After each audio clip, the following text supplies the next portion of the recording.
إلا من تاب وآمن وعمل عملا صالحا إلا من تاب وآمن وعمل صالحا فأولئك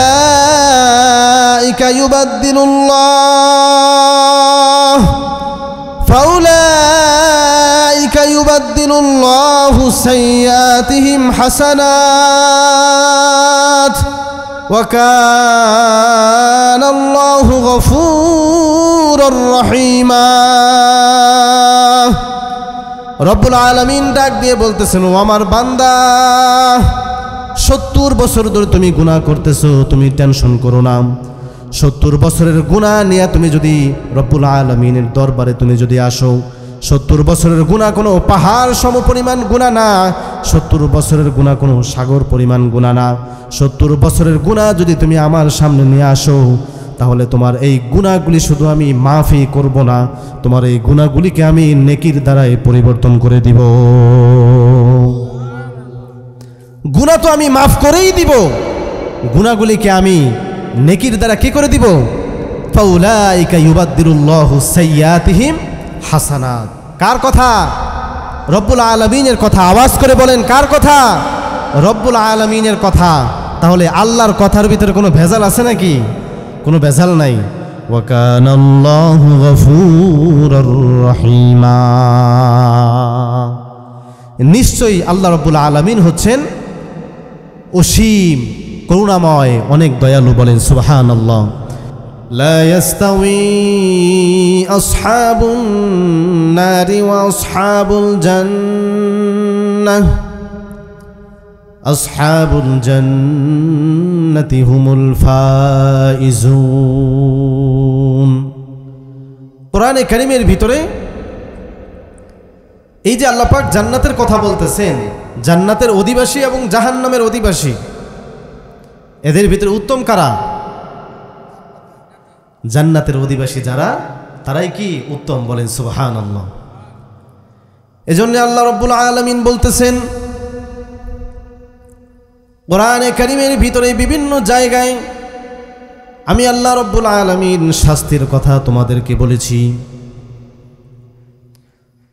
অসংখ্য জায়গায়, অগণিত জায়গায় আমি আমার জাহান্নামের আযাবের কথা তোমাদেরকে আমি বলেছি, যাতে করে তোমরা আমাকে ভয় করো, আমার ভয় নিয়ে তোমরা ইবাদত বন্দেগী করতে পারো। আবার অসংখ্য জায়গায় আল্লাহ রাব্বুল আলামিন তার দয়া এবং ক্ষমার কথা কোরআনে কারীমের ভিতরে আল্লাহ রাব্বুল আলামিন বলে দিয়েছেন। একদিকে শাস্তির কথা বলেছেন, আর একদিকে ক্ষমার কথা বলেছেন, যে আমার বান্দাকে যদি আমি শাস্তির কথাই যদি বলতে থাকি, তাহলে আমার বান্দা শাস্তির ভয়ে ভয়ে একেবারে নিরাশ হয়ে যাবে। এজন্য জাহান্নামের শাস্তির পাশাপাশি আমি আমার দয়া এবং ভালোবাসার কথা বলে দিয়েছি, যে ও বান্দা, আমার শাস্তি যত বড়ই হোক না কেন, ওই শাস্তির চাইতে হাজার হাজার গুণ দয়া আমি আল্লাহ রাব্বুল আলামিনের বেশি। তুমি যদি পাহাড় সম পরিমাণ গুনাহ নিয়ে যদি তুমি আমার সামনে আসো, তুমি যদি সাগর পরিমাণ গুনাহ নিয়ে যদি আমার সামনে তুমি যদি আসো, তাহলে এই গুনাহ আমি আল্লাহ রাব্বুল আলামিন মাফ করার জন্য আমার এত সময়ের কোনো প্রয়োজন নাই। আমি কোন বলবো, সাথে সাথেই ফায়াকুন হয়ে যাবে। আল্লাহর কাছে কি কোনো জিনিসের অভাব আছে? পাহাড় সম পরিমাণ গুনাহ নিয়ে যদি কেউ আল্লাহর কাছে আসে, তাহলে কি আল্লাহ তার গুনাহ মাফ করতে পারবেন না? কি বলেন, পারবেন কি পারবেন না? পারবেন। কোরআনে কারীমের বিভিন্ন জায়গায় আল্লাহ পাক শাস্তির কথা বলেছেন, ইন্না রাব্বাকা লাসারিউল ইকাব। নিশ্চয়ই তোমার রবের শাস্তি অনেক দ্রুত। ওয়ালামু আন্নাল্লাহা শাদীদুল ইকাব। জেনে রাখো আমার শাস্তি বড় কঠিন, কঠিন বড় ভয়ানক শাস্তি। বিভিন্ন জায়গায় আল্লাহ রাব্বুল আলামিন এভাবে শাস্তির কথা বান্দাকে বলেছেন। আবার কোরআনে কারীমের অসংখ্য জায়গায় আল্লাহ রাব্বুল আলামিন আল্লাহ পাকের দয়া এবং মহব্বতের ভালোবাসার কথা বলেছেন। ওয়াত্তাকুল্লাহ ইন্নাল্লাহা শাদীদুল ইকাব ওয়ালামু আন্নাল্লাহা মাআল মুত্তাকিন নাব্বি ইবাদি আন্নী আনাল গফুরুর রহিম ওয়া আনা আযাবি হুয়াল আযাবুল আলীম। দেখেন, একটা আয়াতের ভিতরে আল্লাহ পাক বলতেছেন নাব্বি ইবাদি আন্নী আনাল গফুরুর রহিম, যে আমার বান্দাদেরকে বলে দাও আমি ক্ষমাশীল এবং দয়ালু। বলেন সুবহানাল্লাহ। এবং তার পরের আয়াতেই বলতেছে ওয়া আন্না আযাবি হুয়াল আযাবুল আলীম, এবং আমার আযাব, আমার শাস্তি বড় ভয়াবহ। কি বুঝলেন? এক আয়াতে বলতেছেন ক্ষমার কথা, অন্য আয়াতে বলতেছেন কি? শাস্তির কথা। এজন্য ইমাম গাজ্জালী রহমতুল্লাহি আলাইহি বলেন, ইবাদতের ক্ষেত্রে ভয় এবং আশা রাখতে হবে। ভয় এবং আশা হচ্ছে পাখির ডানার মতো।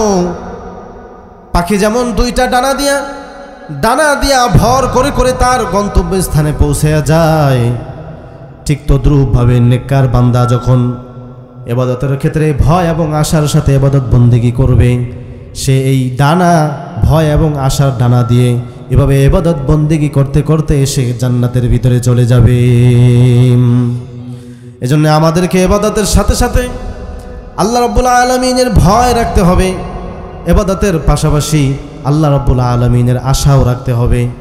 যে নিরাশ হওয়া যাবে না, যে আল্লাহ পাকের আযাবের কথা শোনার সাথে সাথে একেবারে নিরাশ হওয়া যাবে না, যে এত আযাব, এই আযাব আমি কিভাবে সহ্য করব, এই আযাব আমার দ্বারা করা সম্ভব নয়, এই ভয় ও দিলের ভিতরে কাজ করা যাবে না।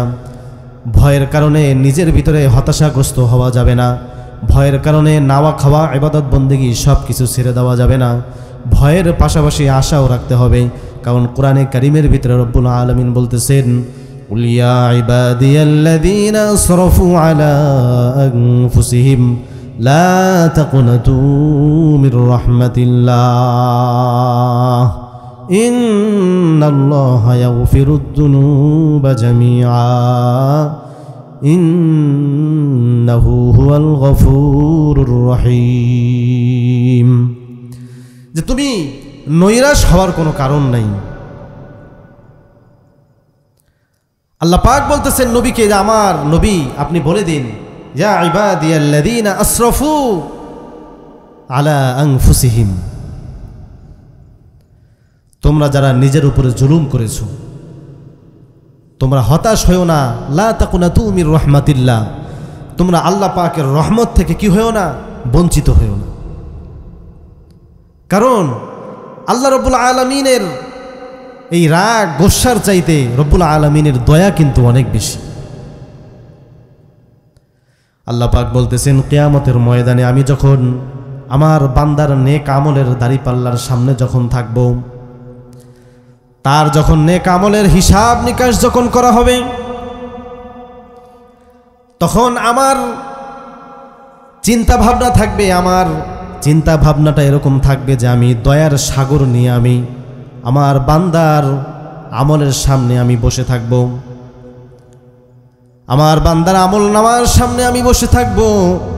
আমার বান্দা আমাকে দেখে যাতে করে কোনো রকমের ভ্রুকিঞ্চিত না হয়, আমার বান্দার আমল দেখে যদি কোনো প্রকার কোনো সমস্যা হয়, তাহলে আমার দয়া দিয়ে আমি আমার বান্দাকে জান্নাতের ভিতরে প্রবেশ করাইয়া দিব। দয়ার সাগর নিয়ে বসে থাকবে। আল্লাহ পাকের রাগ গোসা যত বেশি, আমাদেরকে মনে রাখতে হবে রাগ গোসার চাইতে রব্বুল আলামিনের দয়া কিন্তু বেশি। এতে কোনো সন্দেহ আছে নাকি? কোনো রকমের সন্দেহ নাই। হাদিস শরীফের ভিতরে হযরতে আবু হুরায়রা রাদিয়াল্লাহু তাআলা আনহু থেকে বর্ণিত, ক্বালা সামি'তু রাসূলাল্লাহি সাল্লাল্লাহু আলাইহি ওয়াসাল্লাম ইন্না খালাকাল্লাহুর রাহমা, আল্লাহ পাক এই রহমত যেদিন সৃষ্টি করেছেন, মিয়াতা মাররা, এই রহমতকে আল্লাহ পাক 100টা ভাগ করেছেন। কয়টা ভাগ করেছেন? 100টা ভাগ করেছেন। এর ভিতরে 99 রহমা, এই ৯৯টা রহমতের ভাগ আল্লাহ রাব্বুল আলামিন বলেন আমি আমার নিজের কাছে রেখে দিয়েছি, বলেন সুবহানাল্লাহ। রহমাতা ওয়াহেদা, আর একটা রহমত আমার যত সৃষ্টিকুল আছে এই সৃষ্টিকুলের ভিতরে আমি দান করে দিয়েছি, বলেন সুবহানাল্লাহ। তাহলে এত ভালোবাসা, এত রহমত যে আল্লাহ রাব্বুল আলামিনের, ওই আল্লাহ কি আমাদেরকে জাহান্নামের আগুনে পুড়িয়ে দিবে তার রহমত বাদ দিয়ে? কি বলেন, আপনার কি মনে হয়? কিন্তু আল্লাহ পাকের আযাব গজবের কথা যখন আমরা শুনি এবং যখন কোরআন এবং হাদিস থেকে যখন আমরা এগুলি পড়ি তখন মনে হয় উপায় নাই, আল্লাহ পাকের রহমত ছাড়া কোনো উপায় নাই।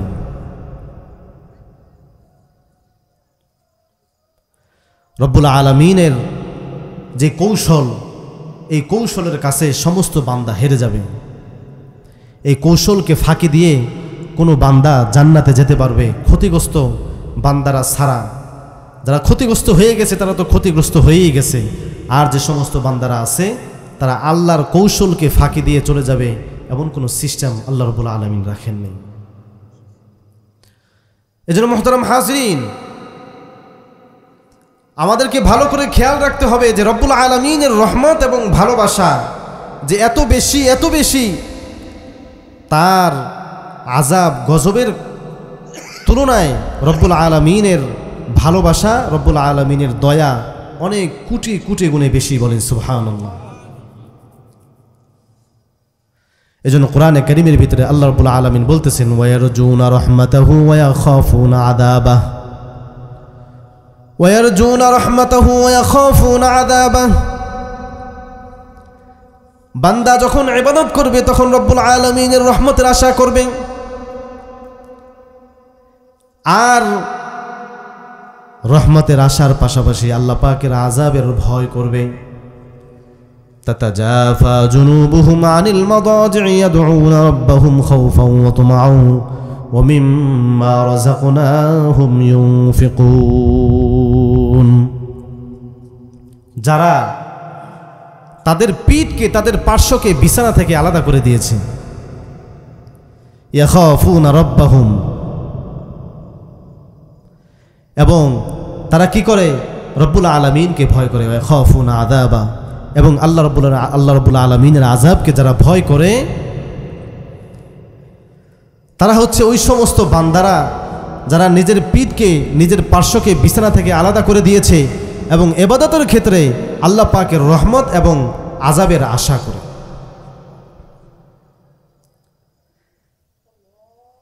এখন একটা বিষয় আমাদেরকে খেয়াল রাখতে হবে যে রব্বুল আলামিনের এই আযাবের ভয়, এই আযাবের যে ভয়টা, যেই ভয়ের কথা উল্লেখ করা হয়েছে, এই ভয় এবং তাকওয়া, এই দুইটা কি একই জিনিস কিনা?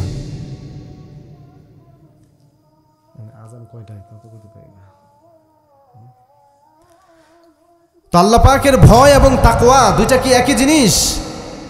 না, দুইটা এক জিনিস নয়, দুইটার ভিতরে পার্থক্য আছে। রব্বুল আলামিনের ভয় আছে এবং রব্বুল আলামিনের তাকওয়া আছে। তাকওয়া মানেও তো কি? আল্লাহর ভয়। আর খৌফ শব্দের অর্থ খাফুনা আযাবা, আর খৌফ শব্দের অর্থও কি? ভয়। এই দুটার ভিতরে পার্থক্য আছে। পার্থক্যটা হচ্ছে সহজ ভাষায় সংক্ষেপে যেটা বলি সেটা হচ্ছে আপনার আযাব বলতে বলা হয় রব্বুল আলামিনের যে জাহান্নামের আযাব, যেই জাহান্নামের আযাবের ভয়ের কথা আমাদেরকে বলেছেন, এটাকে বলা হয় ভয়। এবং এই ভয় যারা করবে, এই ভয় করে যারা অন্যায় কাজ থেকে যারা বিরত থাকবে, ওইটার নাম হচ্ছে তাকওয়া, বলেন সুবহানাল্লাহ। তাহলে আল্লাহর আযাবকে ভয় করে যে ব্যক্তি সমালোচনা থেকে বিরত থাকবে, আল্লাহর আযাবকে ভয় করে যে ব্যক্তি অন্যায় কাজ থেকে, গুনাহের কাজ থেকে বিরত থাকবে, ওইটাকেই বলা হয় কি? তাকওয়া। ওইটার নাম হচ্ছে তাকওয়া। আর খৌফ শব্দের অর্থ হচ্ছে আল্লাহর ভয়। আর এই ভয়ের কারণে যেই গুনাহ থেকে আমরা বাঁচবো, ওইটার নাম কি? তাকওয়া। তাহলে দুই অর্থ, খৌফ এবং তাকওয়া দুইটা একসাথে মিলানো যাবে না। তো রব্বুল আলামিন আমাদেরকে কোরআনে কারীমের বিভিন্ন জায়গায় যেমনিভাবে ইবাদতের ভিতরে রহমত এবং আযাবের কথা আমাদেরকে খেয়াল রাখতে বলেছেন, ঠিক তদ্রূপভাবে আমাদেরকে ইবাদত বন্দেগী করতে হবে আল্লাহ পাকের রহমতের আশা করতে হবে, আল্লাহ পাকের আযাবের ভয় করতে হবে। এই আযাবের ভয় এবং রহমতের আশা নিয়ে আমাদেরকে সামনের দিকে অগ্রসর হতে হবে। শুধুই মাত্র আযাবের ভয় করে যদি আমরা সামনের দিকে অগ্রসর হই তাহলে আমরা হতাশ হয়ে যাব, যে না আমার নামাজ হয় না, আমার রোজা ঠিকঠাক মতো হয় না, সূরা কালাম হয় না, কোনো কিছুই আমার ঠিকঠাকভাবে হয় না। এভাবে আমাদেরকে শয়তান প্ররোচনা দিয়ে আমাদেরকে আস্তে আস্তে দূরের দিকে ঠেলে দিবে। এজন্য দিলের ভিতরে এরকম চিন্তা রাখতে হবে যে আমি সূরা কালাম ভালো করে জানি না, আমি নামাজের রুকু সেজদা ভালোভাবে জানি না, 70 বছর ধরে আমি নামাজ আদায় করতেছি, তাশাহুদটাও আমি ঠিক মতো জানি না।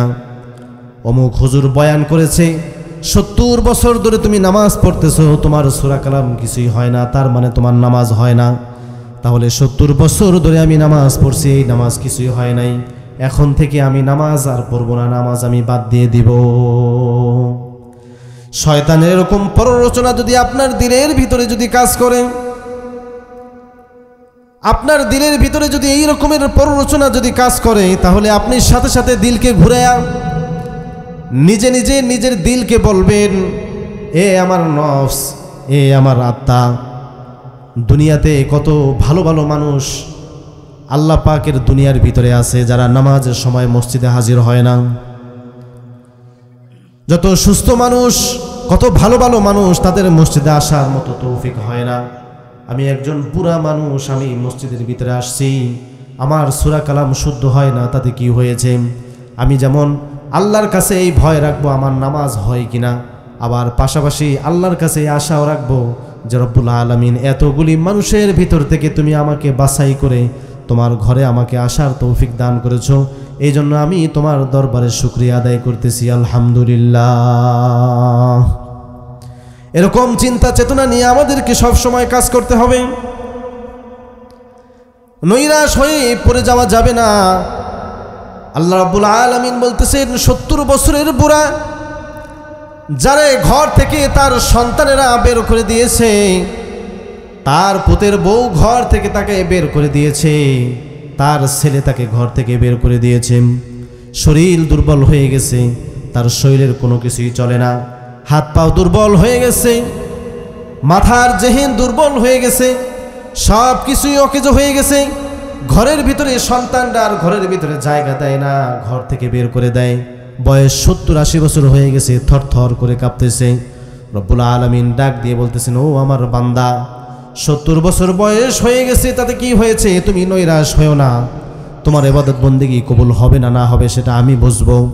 দুনিয়ার কোনো মানুষের কাছে তোমার যদি ঠাঁই নাও হয়, তবু তুমি যদি এই লাঠি ভর দিয়ে টুকটুক করে এই রাতের অন্ধকারে আমার ঘর মসজিদের ভিতরে তুমি যদি এসে ফজরের 2 রাকাত নামাজ ইমামের পিছনে যদি তুমি সুন্দর করে আদায় করে দিতে পারো, তাহলে ও আমার বান্দা, আমি তোমাকে ওয়াদা করতেছি, তুমি 70 বছর ধরে গুনাহ করতেছো, এই 70 বছরেও তোমাকে কোনো মানুষ দাম দেয় না।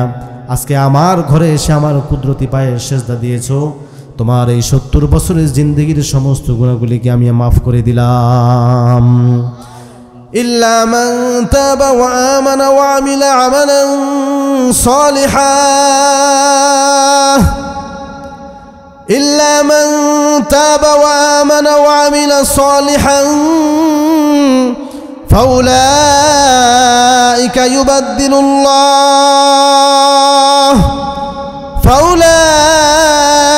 ইউবাদদিলুল্লাহু সাইয়্যাতিহিম হাসানাত ওয়া কানাল্লাহু গফুরুর রহিমা। রব্বুল আলামিন ডাক দিয়ে বলতেছেন, ও আমার বান্দা, 70 বছর ধরে তুমি গুনাহ করতেছো, তুমি টেনশন করো না। 70 বছরের গুনাহ নিয়ে তুমি যদি রব্বুল আলামিনের দরবারে তুমি যদি আসো, 70 বছরের গুনাহ কোনো পাহাড় সম পরিমাণ গুনাহ না, 70 বছরের গুনাহ কোনো সাগর পরিমাণ গুনাহ না। 70 বছরের গুনাহ যদি তুমি আমার সামনে নিয়ে আসো, তাহলে তোমার এই গুনাহগুলি শুধু আমি মাফই করব না, তোমার এই গুনাহগুলিকে আমি নেকির দ্বারাই পরিবর্তন করে দিব। গুনাহ তো আমি মাফ করেই দিব, গুনাহগুলিকে আমি নেকির দ্বারা কি করে দিব? ফাউলাইকা ইউবাদদিলুল্লাহু সাইয়্যাতিহিম হাসানাত। কার কথা? রব্বুল আলামিনের কথা। আওয়াজ করে বলেন, কার কথা? রব্বুল আলামিনের কথা। তাহলে আল্লাহর কথার ভিতরে কোনো ভেজাল আছে নাকি? কোনো ভেজাল নাই। ওয়া কানাল্লাহু গফুরুর রহিমা। নিশ্চয়ই আল্লাহ রব্বুল আলামিন হচ্ছেন অসীম করুণাময়, অনেক দয়ালু। বলেন সুবহানাল্লাহ। এজন্য মুহতারাম হাজিরিন, নৈরাশ হওয়া যাবে না। আযাবের ক্ষেত্রে যেভাবে আযাব আমাদের দিলের ভিতরে প্রভাব ফেলে, ঠিক তদ্রূপভাবে আল্লাহ পাকের রহমতও আমাদের দিলের ভিতরে প্রভাব ফেলে। যদি আল্লাহ পাকের রহমতের ভাগই যদি আল্লাহর কাছে বেশি নাই থাকতো, তাহলে আল্লাহ রব্বুল আলামিন এই কথা কোরআনে কারীমের ভিতরে বলতেনই না। কুল ইয়া ইবাদিয়াল্লাযীনা আসরাফু আলা আনফুসিহিম قل يا عبادي الذين أسرفوا على أنفسهم لا تقنطوا من رحمة الله إن الله يغفر الذنوب جميعا إنه هو الغفور الرحيم। আল্লাহ রাব্বুল আলামিন বলতেছেন, তুমি নৈরাশ হয়ো না। তোমাকে ঘর থেকে লাথি দিয়ে বের করে দিয়েছে। দুনিয়ার মানুষের কাছে তোমার যদি জায়গা না থাকে, তাহলে আমার কাছে জায়গা আছে। দুনিয়ার মানুষ যদি তোমাকে পছন্দ নাও করে, তাহলে আমি তোমাকে পছন্দ করব। দুনিয়ার মানুষ তোমাকে দূর দূর করে তাড়ায়া দিছে, অসুবিধা নাই, আমার কাছে তোমার জায়গা আছে, আমার কাছে তোমার অনেক দাম আছে। ও বান্দা, তুমি নৈরাশ হয়ো না। তুমি যত অন্যায় করো না কেন, যত পাপ করো না কেন, ইন্নাল্লাহা ইয়াগফিরুয যুনুবা জামিআ ইন্নাহু হুয়াল গফুরুর রহিম। তুমি যত অন্যায় করো না কেন, যত পাপ করো না কেন, সমস্ত পাপ আমি আল্লাহ রাব্বুল আলামিন মাফ করে দিব। বলেন সুবহানাল্লাহ। এজন্য নৈরাশ হওয়ার কোনো কারণ আছে নাকি? ওই বুখারী শরীফের সেই বিখ্যাত হাদিস, বনি ইসরাইলের জমানায় একজন ৯৯টা খুন করছে। কয়টা খুন করছে? ৯৯টা খুন করছে। ৯৯টা খুন করার পরে তার ভিতরে চিন্তা ভাবনা আসছে, আয় হায়, আমি তো বহুত বড় নাফরমানি করে ফেলেছি, তাহলে আমার এখন মাপ পাওয়ার উপায় কি? দৌড়ে মানুষের কাছে গেছে, আমি অনেক বড় অন্যায় করেছি, আমাকে কিভাবে ক্ষমা করা হবে? তারা ইহুদি এক আলেমের কাছে আলেমের সংবাদ দিয়ে দিয়েছে যে ওই তার কাছে যাও, তার কাছে গেলে তোমাকে তারা সংবাদ দিয়ে দিবে, তোমাকে তারা বলে দিবে কিভাবে তোমার এই গুনাহগুলি মাফ হবে। ওই ইহুদি আলেমের কাছে গেছে, খ্রিস্টান আলেমের কাছে। খ্রিস্টান আলেম বলতেছে, অসম্ভব, তোমার এই গুনাহ কখনো মাফ হবে না। তখন ওই সন্ত্রাসটা এমনভাবে রাগ হয়েছে, সাথে সাথে তাকে হত্যা করে, সে ১০০টা হত্যা করে সে সেঞ্চুরি করেছে। তোমার এই গুনাহ মাফ হবে না। ৯৯টা খুন করার পরে যখন ওই খ্রিস্টান আলেম বলতেছে তোমার এই গুনাহ মাফ হবে না, তখন তাকে সে হত্যা করে ১০০টা হত্যার লিস্টটা সে পূরণ করে ফেলেছে। এরপরে বলতেছে, আমার মাপ পাওয়ার উপায় কি? মানুষজন একজন বড় আল্লাহওয়ালার সংবাদ দিয়েছে, বড় আলেমের সংবাদ দিয়েছে। তার কাছে গিয়ে বলতেছেন যে, হযরত, আমি ১০০টা খুন করেছি, আমার কি মাপ পাওয়ার কোনো রাস্তা আছে কিনা?